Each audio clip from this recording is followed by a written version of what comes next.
पाकिस्तान का कौमी तराना किसने लिखा लिखा है। पाकिस्तान का कौमी तराना मोहतरम जनाब हफीज़ जलंधरी साहब ने लिखा है और आपका कौमी तराना आपकी किताबों में मौजूद है। तमाम पाकिस्तानियों को तकरीबन ये हमारा कौमी तराना ज़बानी याद भी है, लेकिन ये शायद हमें पता था या पता नहीं है या बिल्कुल कम पता है कि हमारा कौमी तराना किन्होंने लिखा है। तो मोहतरम जनाब हफीज़ जलंधरी साहब ने हमारा कौमी तराना लिखा है।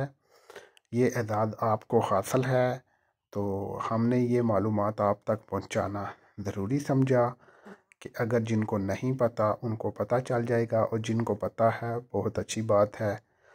अल्लाह करीम जी हमारे लिए खैर फरमाए। आमीन सुम आमीन या रब्बुल आलमीन।